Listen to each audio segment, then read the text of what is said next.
What is up, Profitable Stylist? Here we go this week. Thank you for watching. We are going to be talking about how to get started with public speaking and what it takes to learn how to do public speaking.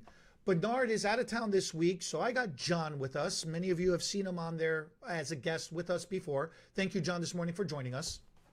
Good morning. How's Profitable Stylist doing today?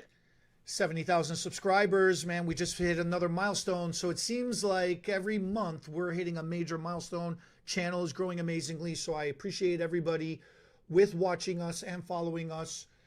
I'm glad the information that we're putting out there is making sense and it's helping people. The topic with public speaking, there's a couple of things that we're going to be talking about because we don't realize how often we do public speaking on a daily basis.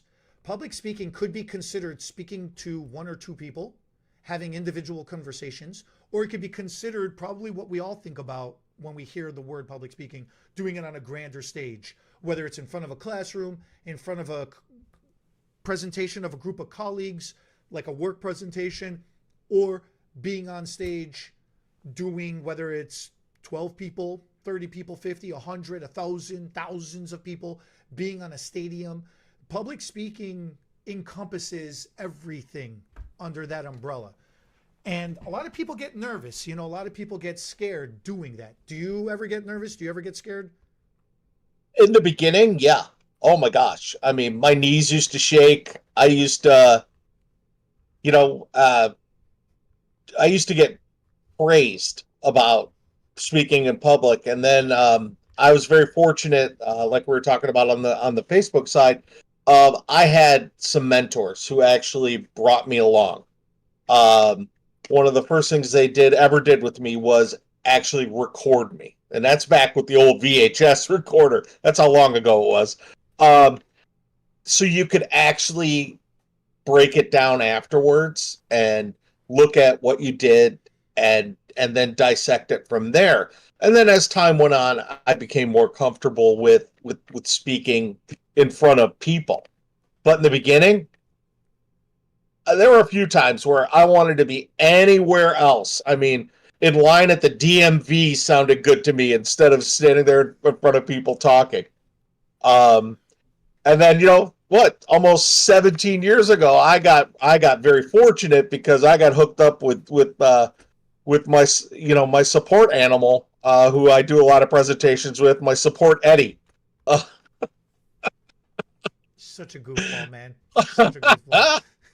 but you know what? Nervousness is natural. I know you don't get nervous. I always am nervous. I don't get scared. I get nervous. I don't get scared. There's a Well, difference. you're in a perpetual state of nervousness. We know that. It goes along with your anxiety. I, Um, and it has become my superpower. I have converted it for it to become my superpower. but I still, as a young person who for whatever reason I wanted to get in front of people, and then it became an addiction, and I can't not be in front of people now. It was it's a very steep learning curve, but if you could take a step back, put your ego in your back pocket, and actually learn from each and every step that you take along the path, then it becomes second nature. It's getting in front of people, talking, and like you said, from two people all the way up to hundreds of people, being able to communicate and actually get your point across and give your knowledge to people. That's the best gift that you could actually ever give is your knowledge. Um, the the longer you do it, and the more you can actually look at what you did and be self-critical. I think, is that a word? Self-critical? Yeah, that's a Yeah, word. sure. Um, you could go really far with getting your ideas across, and especially in our industry, we're very fortunate because, like I said, on the other side, you and I are very fortunate because we're not just representatives. We actually work with stylists every day. So we kind of have an idea of the type of audience that we're going to be dealing with. Right. and we can speak stylist to stylist. It's not I don't even know what the right word is. We have a good idea of what we're going to be in front of.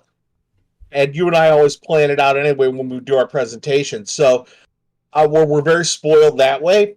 The other side of it, though, is all the skills that we've garnered. You could really get your point across and give people some information and hopefully make some changes to bring their career even farther. Is that the right word? Yeah. You're talking about the basics right now. So we're going to break this down into a couple of points, a couple of topics that we're going to cover. And hopefully this is going to help. So you're describing the basics of public speaking, or just the basics or the fundamentals, if you will. Right. Then we're going to have to talk about, once you got your fundamentals down, you're going to have to overcome stage fright. You're actually going to have to physically get in front of people. Right. You're going to have to craft your message. You're going to have to know what it is that you're going to be presenting. And then you're going to need to have a technique. You're going to have a delivery technique of some kind. Optionally, you might have some visual aids physically, but regardless, whether you have a physical visual aid or not, you yourself are a visual aid. So we're going to talk about that as well too. And then at the end of every presentation, generally speaking, you should, for the most part, have a Q&A section. And I say you should because depending on how your presentation's going, good or bad, people are going to jump in and ask questions, or you might get interrupted. It's referred to as heckling sometimes as well too, and you see that a lot more in comedy specials. But you might, people's excitement are people's excitement. So the fundamental of public speaking is simply just that, or the basic is just that. Like John, you've been saying, you gotta get in front of people. Some people are going to get nervous. You used the expression earlier, sweating bullets. Yeah. People get so nervous. They get that butterflies in their stomach, It gets really, really insane or intense for some people that they just want to be anywhere but in front of the people they have to talk to. Right. The fundamental of public speaking is simply this. Nobody knows what you know. Only you know what you know. And you don't know what you don't know until you know it. Now, that may be confusing as hell, what I just said, but it's really not if you break that down. People are attending that presentation because of a topic of that presentation may or may not be of interest to them. Or they may be forced to be there. Regardless, they don't know the angle that you are supposed to be presenting. It's your presentation. Unless you handed it out, unless you emailed everybody up front exactly what you're going to do, nobody knows that you're going to do it. Right. It's why they do focus groups. It's why they do previews for films. They want to get an idea of how people are reacting so they can go back and polish their presentation. So for you that are going to go out there in front of people, talk in front of a mirror and see if you can stare at yourself. And people hate looking at themselves. Talk to somebody then. Talk to somebody you like or you don't like. Talk to your dog. Talk to your plant. Talk it out loud. People tell me all the time, oh, I practiced in my head. Saying it in your head sounds amazing every time. When the words physically try to start manifesting and you start saying things out loud, dear God, you hear the rubbish that is coming out your mouth. And that's something that I do a lot because of my English. I always practice saying something out loud first. And I'll even call you sometimes and I'll say, hey, listen to me. I'm about to say something. What am I trying to say? Because I have tried to say it a dozen times and I can't make any sense out of it. The words in my brain, I'm saying it perfectly, exactly how I want to say it in all the languages I speak. But it's just physically not coming out my mouth the right way at all. Right. The first tip that I would give anybody is, and the coolest part is now, because we have one of these, is everybody has a little tripod. Just record yourself. and saying it out loud really does help you focus and refine what you mean to say. Uh, that is really the first step. And also then with that, you get to actually see how you're physically presenting yourself. And are you someone that, and we're our harshest critics, okay? We're so hard on ourselves. Like every time I hear my voice, I cringe. But everybody always tells me, "Oh, your voice is good." I'm like, "Yeah, I sound like a moron." But that's how we You are with sound ourselves. like, or you are. Great. Friends like you who needs enemies. But you bring up a great point too. Technology, use it to your advantage. Selfie life, everything is a selfie these days. Yep. It's become such a commonplace for everybody to snap a picture of themselves or snap a quick video of themselves. Use that to your advantage. Yep. Definitely use that to your advantage. Yep. That's a great point. But I think the most important thing, and just to bring the point home that you brought up just a minute ago, is you know what you're going to be giving to your presentees. Know your information. You and I differ on that a little bit, but I personally think that if you know your information, that is just going to make your presentation that much stronger. Don't repeat it verbatim that came from the manual or the pamphlet or whatever you plan on, but make bullet points, make a schedule for yourself, especially that your opening monologue, whatever you want to call it, because that's really where you set the tone for your presentation, is how you present yourself. And people make that decision of, this is a person I'm going to listen to, or, oh my God, and I've been in both situations. We were talking about on the other side. I love the people that the light bulb goes on and they're getting it. I also love these. I love them. I love them, and I want them to be my friend. I'm like a golden retriever, I'm like, pet me, Love me.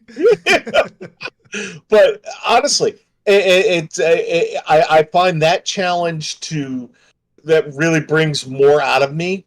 One of the, but on the other side of that is you can't just give them. What did you used to tell me? Because I used to just run off at the mouth about give them all the information right out of the box. What's that called? Oh, don't spill all your candy up front. That's it. That's the proper term for it. Yeah. Don't spill all your candy up front. It's kind of like, did you ever see the movie E.T.? Yeah. Okay, so how did they get E.T. out of the closet? They put a candy, but a piece, and then they waited a little. They put a trail. They put a trail of candies. Exactly, and that's the same thing. You have the candy. Give them a piece. Make them come out a little more. Give them a piece. A little bit. Yeah. That's it exactly, 100%. And I think that's key to really having an effective presentation. It's not just regurgitating, the manual. Like I got a manual right here in front of me, on my desk. This anybody can do. Anybody can read this. But what's important is the information that you give them this first. So that way, when they do get the manual in their hand, and because we know hairdressers are all about reading instructions, then they can go, oh, yeah, they talked about this in the presentation I saw. Yeah. And it makes it concrete in their skull. But I think that leads into the next point, is talking about stage fright. Ooh, your video cut out if you can hear me. Turn your video back on. Talking about stage fright also has to do with getting nervous about regurgitating the information or feeling like you have all the information. When people are trying to memorize the speech, or when they're trying to memorize what they're trying to say, if you have the option to not do that, don't do it. It's not going to work every single time, each and every time. Sometimes you're going to have that option, sometimes you're not. I think stage fright comes from people afraid of making a mistake and then people judging them for making that mistake. So with all the basics that we've talked about and knowing your information, create bullet points. Obviously, have an idea of what you're going to say. Don't go out there and wing it. I'm not talking about that. What I am saying is know your presentation, but don't keep rehearsing it verbatim over and over and over, just like the manual. Don't just go out there and expect to read off the manual page by page by page, because then I will say you're kind of insulting people's intelligence a little bit. I would agree with that. If they wanted an audio book, they would have gotten an audio book. You are not a narrator. You are a presenter. There is a difference. So take your presentation, subdivide it down into bullet points, decide what segment, how you're going to segment your presentation. Once you've segmented your presentation, give yourself timelines. Whether or not you hit those timelines, you don't have to well, maybe you do have to physically hold a timer, but you don't necessarily have to hold a timer. You can have a mental timer, and you can say, I want to talk about my first point for 5 minutes. I only want to talk about my next point for 2 minutes. I want to really talk about my next point for 10 minutes, and so on and so on.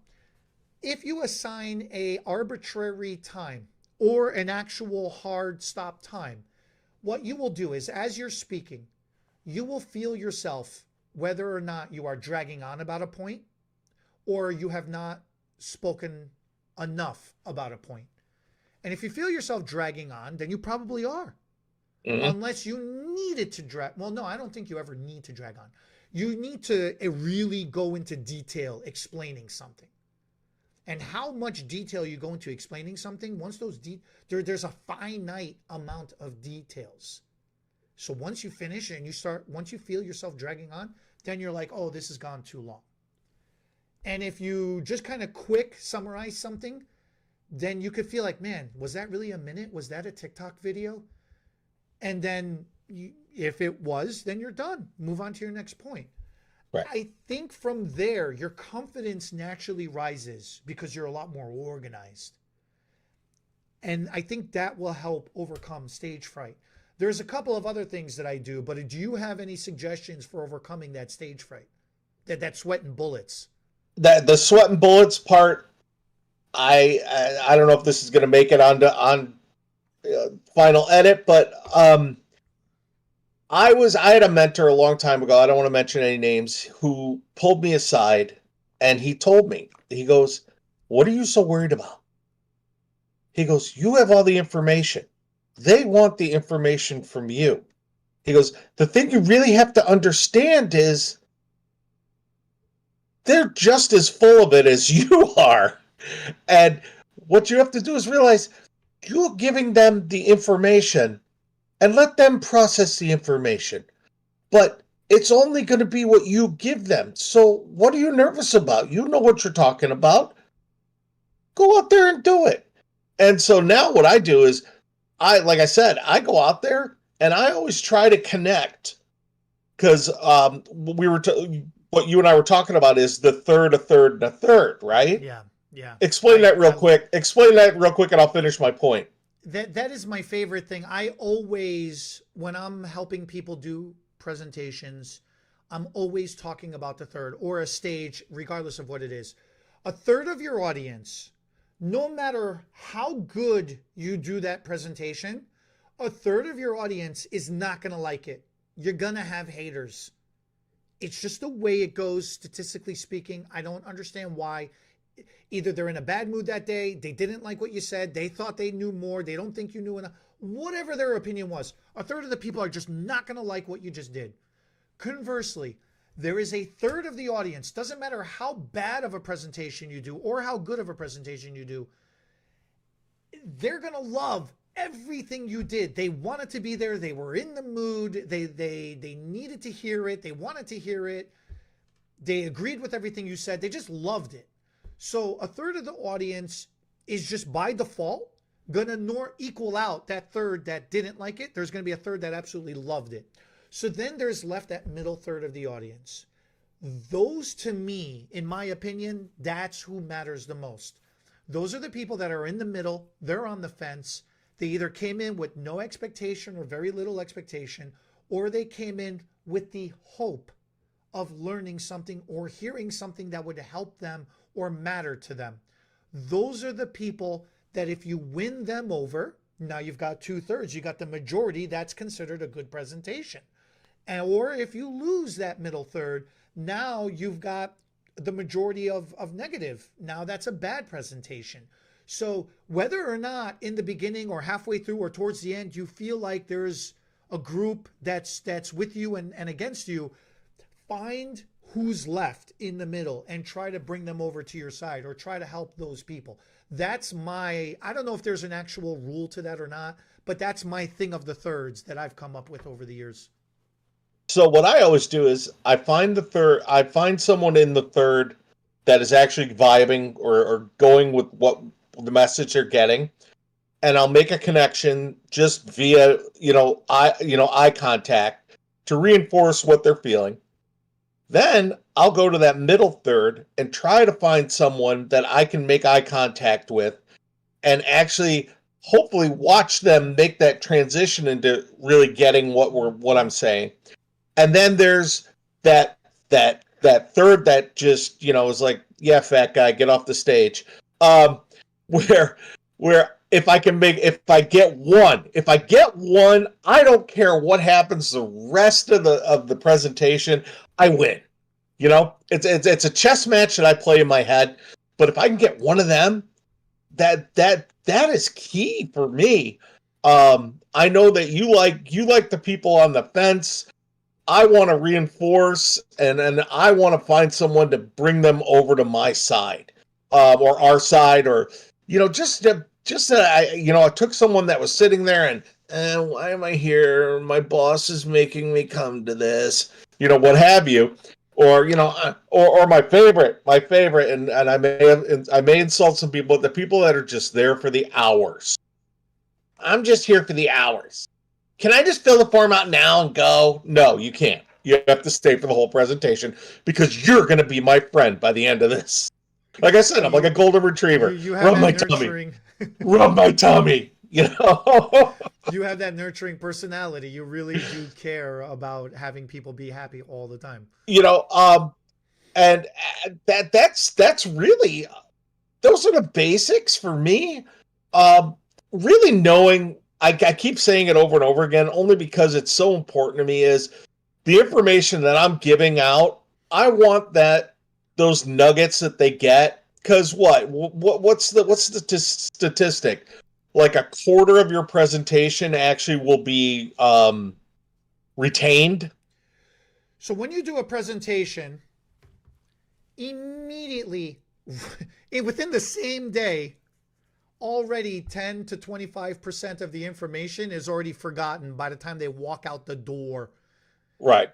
Within the first 24 to 48 hours, up to 75% of the information will be lost if the person does not apply it in some way, shape, or form, whether they record it, rewatch it, write it down, revisit it, practice it, do it, whatever.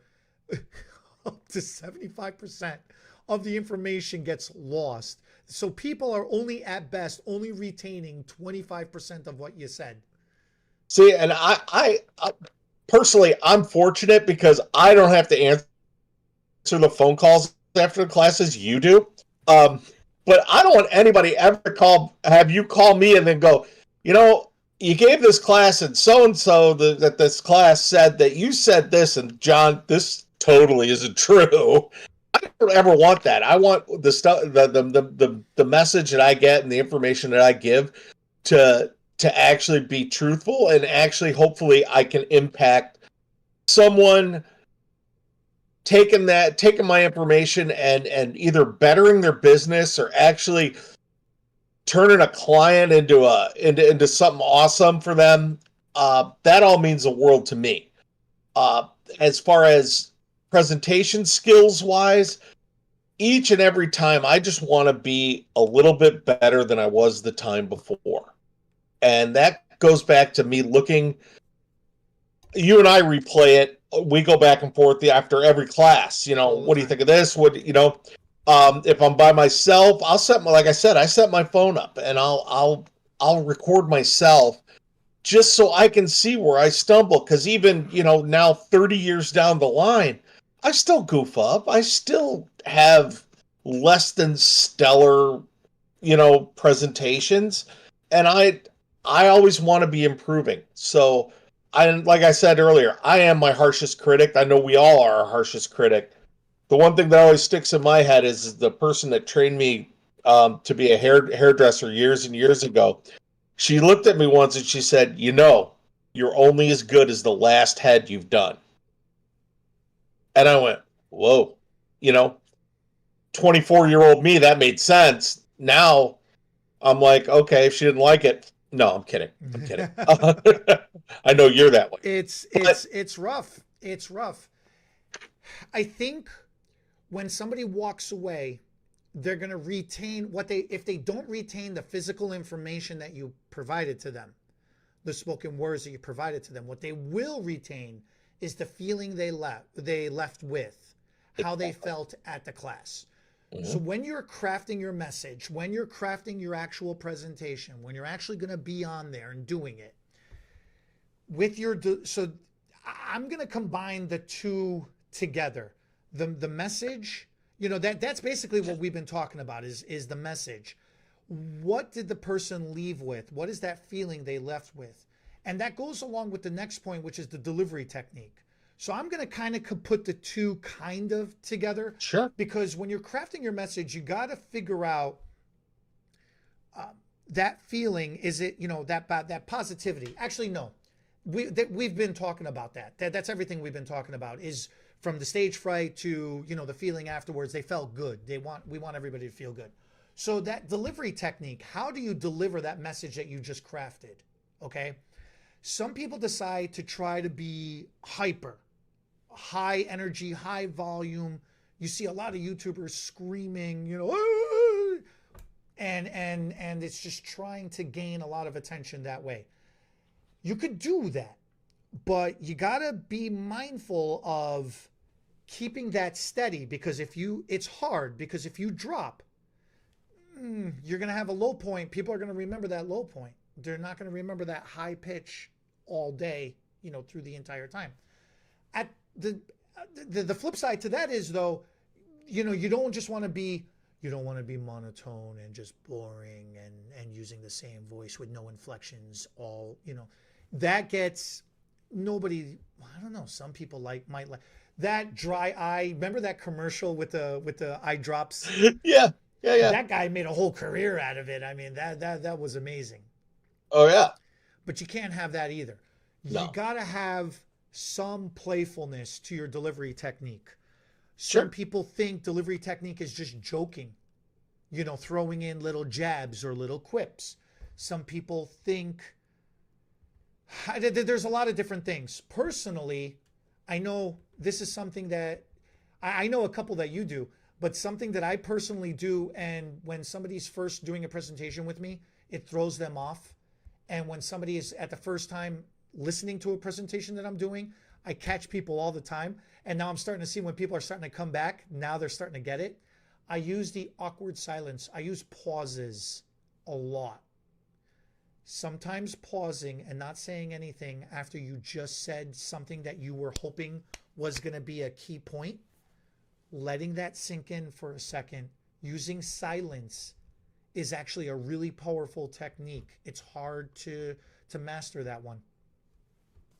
That's actually one of the things I learned from you, because back 100 years ago when we first started, you know, I would be up here, amped, and I remember you just looking at me, and we would get out there, and I would just be like, and all the information would just come spilling out of this gaping hole in the bottom of my chin, you know, and and it would be all the information, and then I'd be like, you know, and you kept a steady pace, where that's one of the things I learned from is now I learned that I have to slow down.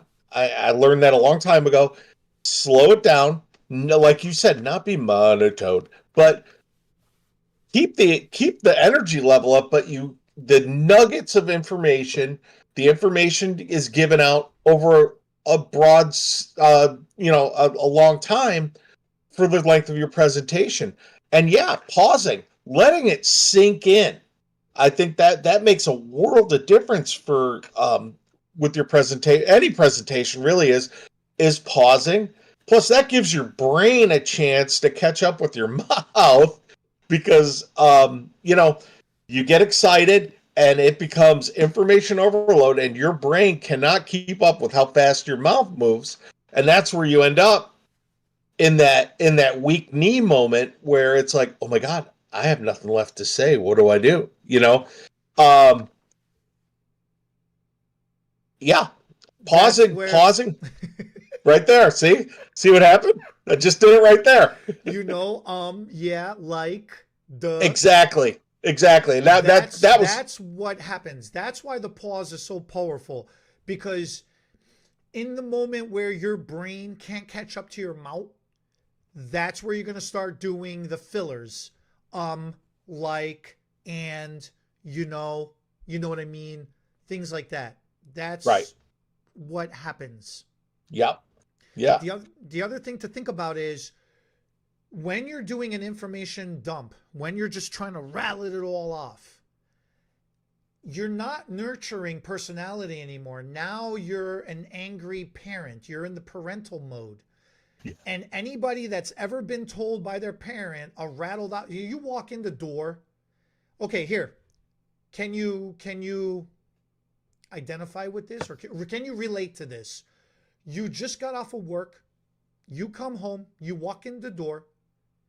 Take the can out, go feed the plants, go change the diaper, go look at the other kids' homework, fix the sink, do something. Here's your list of chores. You're like, man, I just walked in. Let me sit down for a minute. What was that? What did you want me to do? Too many things coming at you way too fast. There's no way you can retain all of that information. And especially if it's information that you're saying, oh my God, get off of my back. That's that parent rattling off at you, Mm-hmm. So then I just did it,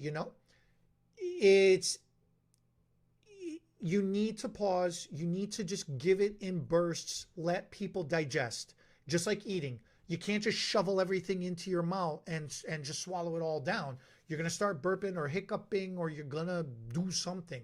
Your body is going to reject that. It can't handle all of that all at once. Mm-hmm. Agreed. Breathe. Just breathe. Nobody knows your information. You know your information. You're going to give it to them at the pace you want to give it to them. People are going to ask questions. People are going to jump in or heckle. People are going to nod off. People are going to be excited and take notes. You can't control how people are going to react, so don't worry about that. Just worry about yourself, delivering the information at the pace you want to do. Now, you got to know your audience, and you got to read your audience as well, too.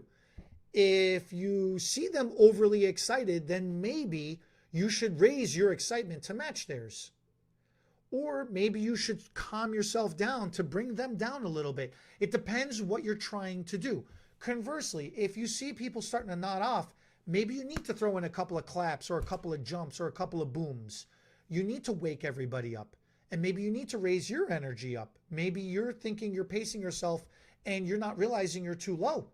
And you need to bring it up and raise it up. So you need to watch your audience, but you need to be in control. You are driving that presentation. So you are the only one in control of that presentation. You can't let the inmates run the asylum. That's 100%. When chaos and insanity. Yes. You are correct. You are driving the presentation, and your energy level can be infectious, but then if your energy level is too high, you can go from being infectious to being annoying. And I've been in some presentations where there's someone it's like they're like the high school cheerleaders up there, and you're just like, oh, really? I was just here for a class. I wasn't here for, this motivation thing, right? Yeah. So once again, and it's all about reading the room too. You have to read the room, and yeah, they're starting to nod off on you. Throw something in there to make them think. You know, your favorite one is what is it? What is it? Red and green make purple, or something like that. And Oh, I would so okay, when we're doing a color class, I always I always throw in at some point, I don't care if it's an advanced class or a basic class, at some point in the presentation, I'll always throw in the primary colors, which is red, yellow, and blue, but I'll purposely goof it and I'll say, yeah, the primary colors, red, green, blue, RGB, and everyone's like, yeah, yeah, RGB. And then a second later, you'll see some people go, wait, RGB? Or you'll see some people catch it immediately, but you'll see some people, they'll just go along and they won't catch it at all yeah, until you point it out to them. Then they're like, you got me. You said it so naturally. You said it with such a conviction that or some people will be like, I thought that was wrong, but I was too scared to say something. right. But you force them to focus, because now for the next 10 minutes they're focused on the words coming out of your mouth.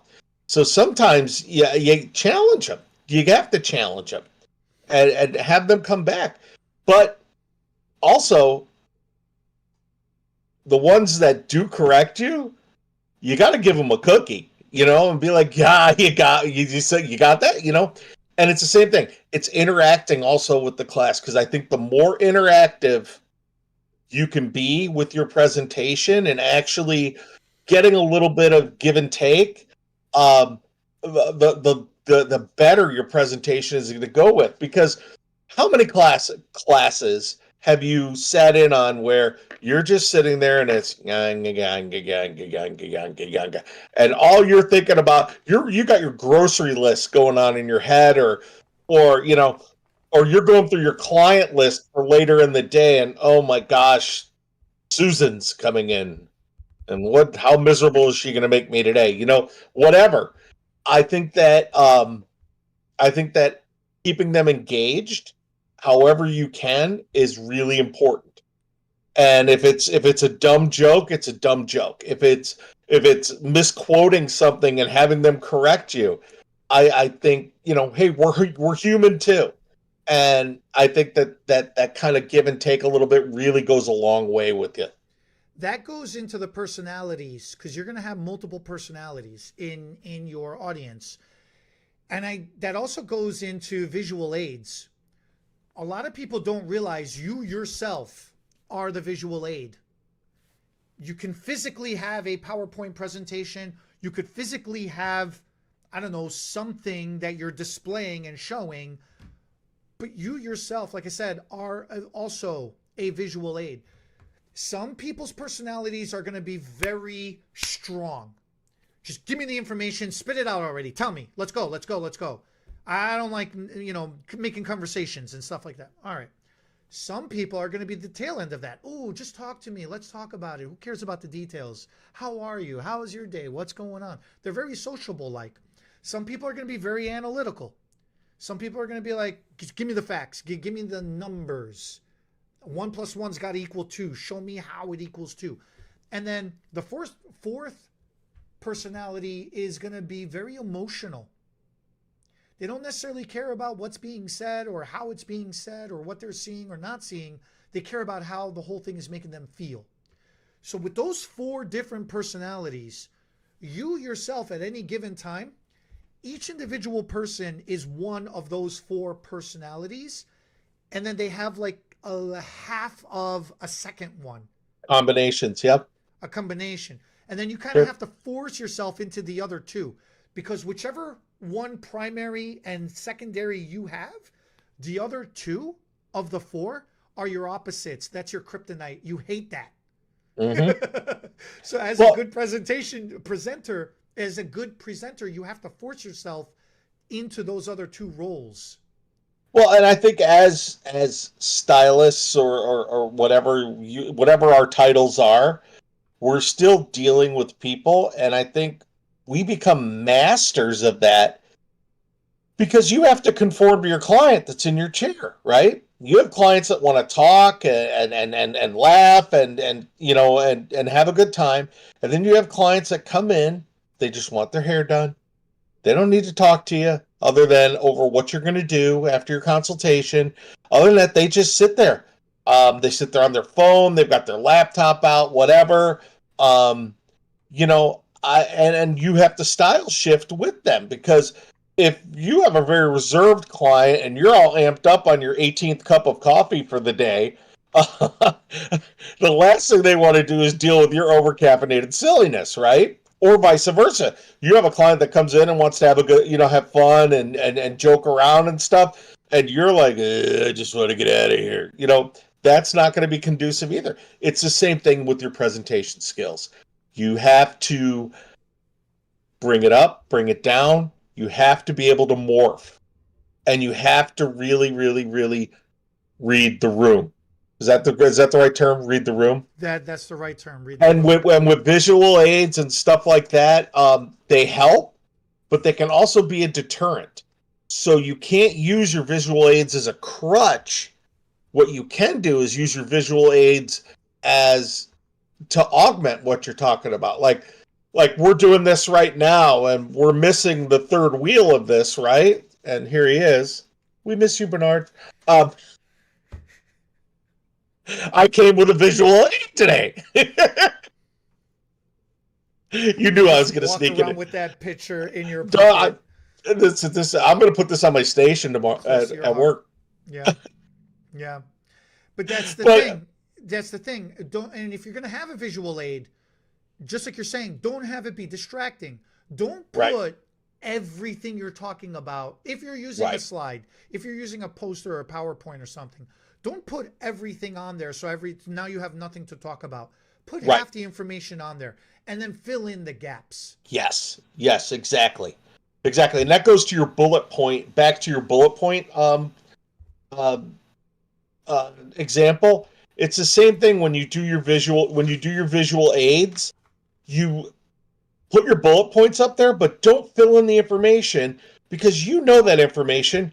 Give the information to them, and they'll be, and you'll find the ones that are paying attention, the ones that aren't paying attention, because the ones that are paying attention will be like, wait, slow down, and that's what you want. You want people engaged in what you're talking about. I love it when we do presentations and we have an info slide up, and I am not reading the slide at all. I'm talking about it. And I see people, they're looking at the slide, they're trying to read it, then they're looking back at me, because now I'm saying something that got nothing. It's not that it's got nothing to do with it is. It's just I'm not reading it verbatim. I'm giving the information that's on that slide behind me. But because I'm not reading it word for word, they're looking at that thing, trying to see what the part that I'm saying, where it matches up with that. And the next thing I see is everybody's taking a picture of the slide, because what I just explained and what was on there, they're like, oh, okay. It makes a lot more sense. The other thing to being a visual aid is this. Pick a place on your stage, on your, and when I say stage, physical stage, or if you're in front of a meeting, if you're in a boardroom, then you're just standing in front of the table, the conference table. If you're in front of the classroom, wherever you are, that's your stage, okay? Right. Pick a part, pick a space. That's where you live. That's it. Don't be going left and right. This isn't watching a Wimbledon tennis match. You don't want your audience going back and forth, back and forth. Walk forward, walk backwards. Right. If you need to physically move just because you yourself are nervous or you yourself got to do something, move forward, move backwards. If you're going to start going side to side, you become like a snake charmer, and you're going to put people to sleep. You're going to put people in a trance. It's just it's too distracting. It's too messed up. Okay. It can be very visually distracting for them. I've been in presentations where there are people that, number one, rock back and forth when they're talking, which I find, I mean, you don't have to stand straight still. You're not a statue, but they're rocking, and it just makes me want to go to sleep. Or they pace like that tiger in the cage at the zoo, from one side of their space to the other. You can move, but if you want to work both sides of the room, do some here, then do some over here, come to the center. You know, it's good to change angles for people every now, periodically. But to do this back and forth and back and forth, that's just way too distracting. You are 100% correct with that. And yeah, pick your space so they know where always to find you. Because people are going to look down and take notes. They're going to answer the text from their kid, why can't I stay home from school, what have you. And they're going to look back up, and you want them to be able to engage you. You got that right on the head. Do you know how to stop an Italian from speaking? Yeah, tie his hands together. Your hands are such a key visual. Such a key visual. If you have your hands behind your back, and it makes it look like you're standing at rest, parade rest. When you have your hands behind your back, that is a very submissive gesture. It's not a form of strength. Equally so, if you're standing at attention during a presentation, it makes you look very stiff. It makes you look like you're a nervous wreck. If you have your hands just in front of you, covering, like they're just in front of you, it makes you look like, I want to say you're bored, but it's almost like it's another form of being subservient. So you got to have your hands moving. Now, you don't want your hands flailing around like you look like the balloon at the car dealership or at the car wash. You don't want to look like one of those things. But you want to be using your hands creatively in a way to reinforce what you're talking about. And if you got nothing to do with your hands at the moment, keep your fingers touching together like this. Do this. And just keep it kind of by your chest or right above your stomach, somewhere in the center of your mass, and either push out forward with it or come back in with it. Do the praying, what is that called? I guess position or something. I don't know what that's called, but right. Movement. Do that movement where you just kind of keep your hands together and you're just kind of jumping them or doing them. Your hands play a really key role to accentuate the inflections in the volume of your voice and how you bob your head. Right. And how you talk with your head as well too. All of that comes into play. And your body language, which goes hand in hand with all this. Your body language speaks volumes to your audience and the people you're trying to get your point across.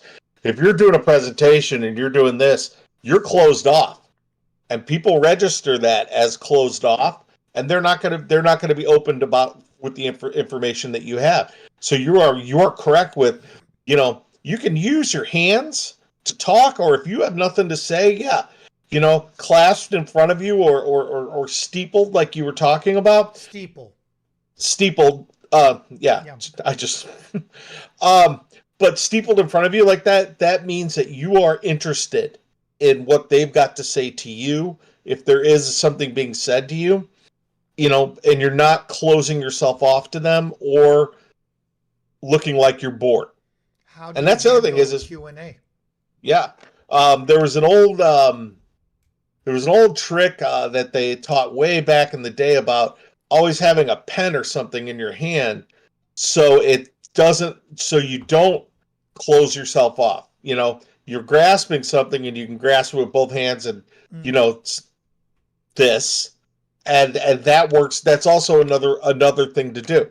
Especially if you have a board or something that you're using, you're going to have a marker. You're going to have or the remote control for your unless you have the cool board like you have where you just touch the board. The interactive board, yeah. But interactive board. But once again, your body language speaks volumes about who you are. It really does. Also, have we hit all the points yet? The Q&A. How do you didn't hear me. I was asking you, how do you handle Q&A? Oh, sorry about that. Q&A is an interesting dichotomy that you deal with. I always like to do Q&A at the end. I always ask people, like we did that focus group. And we actually gave them instructions at the beginning of the class. There's paper and there's a board here and there's a clipboard. Write your questions down, and we're gonna hit all your questions at the end of the class because we have a whole bunch of information that we have to give you, and we don't want to go off on a side tangent. And at the end of class, we can answer your questions for you. And I thought that worked fantastic. You did have one lady who, wait, I got a question, and you kind of stomped on her a little bit, but you were really, I have to give you credit for that because you were really excited about um, focus group we were doing. The focus Yeah, group, the yeah. presentation.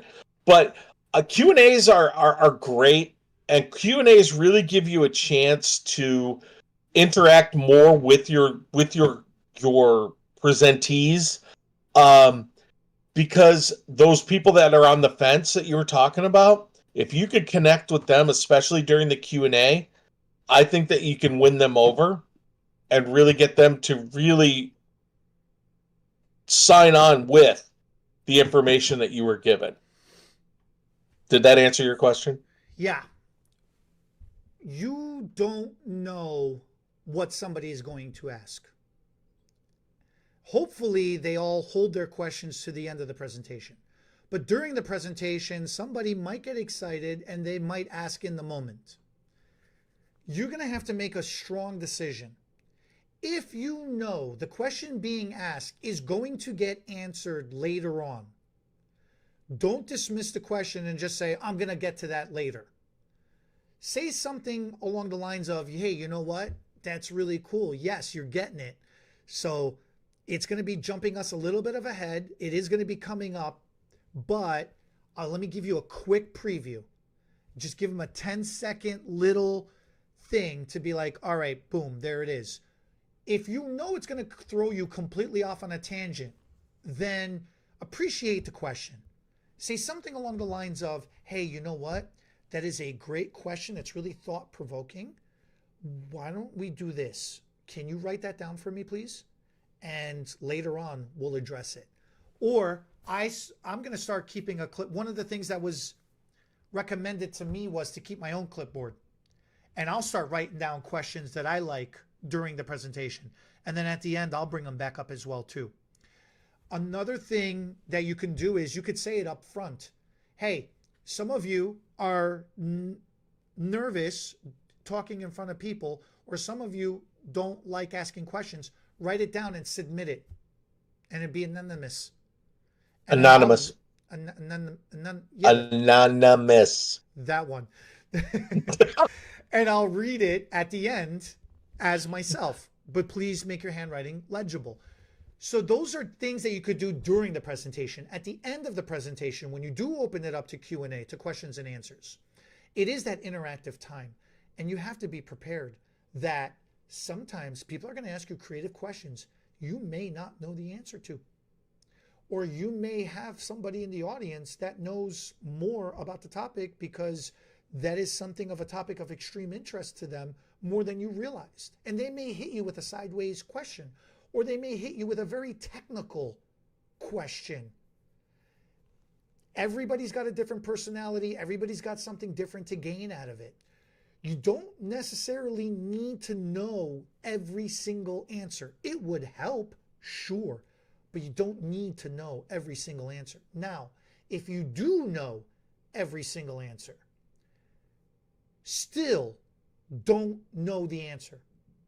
And what do I mean by that is, when somebody asks you something, at the level to which you answer them is either going to make them like you or not like you. If you sound like an encyclopedia, they're going to be like, this freaking guy, Mr. Know-It-All, to hell with you too. If you're able, or you might answer them and be like, wow, that was a perfect answer, because now those two personalities matched. But you got 3 other personalities in that room. There's 4 personalities in total. So just because you addressed the one personality and that was good for them, you lost the other 3. You lost the room. You got to have your answer be digestible. It has to be intelligent enough where people learn something, but it's got to be said in English enough where it doesn't go over everybody's head. Just because you got the ultimate vocabulary doesn't mean everybody going to understand you, nor Right. does that mean everybody going to appreciate you. If you give Right. an answer and somebody is asking you, what the hell does that mean? Or what did you just say? Then your answer sucked. Because now you need to expand your answer onto another answer. Right. And then there are situations where you may not know that question. And the way I usually handle it is, hey, do me a favor. Write down your email address for me. Let me find out the information for you, and I will get back to you. Now, if you do that, you need to follow through because you said you were going to follow through. Or trade business cards and be like, hey, reach out to me with this question, and I'll find someone. I'll find the answer if I don't know it, because I don't know everything, and we'll get this question answered for you. Either that, or I just yell for you across the room. You can always defer to somebody too, as a I forget what's the word. When you defer to somebody for information, asking for somebody else's opinion, it's okay to not have the answer. Look, there's a lot of things that goes into public speaking, and we've addressed a lot of the main topics, and it's something that with time, it doesn't get any easier. You get more proficient, you get more efficient at it, but it doesn't necessarily get any easier. That's the truth of it all. Yeah, 100%. You got to do it, though. You got to do it. So I hope the information that we shared with you guys, it makes sense. Leave us a couple of comments if you have additional questions, if we missed something, or if you have some tips and tricks of your own that you like to do. And hopefully that'll help somebody else watching this video in the future. Right. Yeah, absolutely. Thank you all for watching, and we'll catch you all next week. Bye, guys.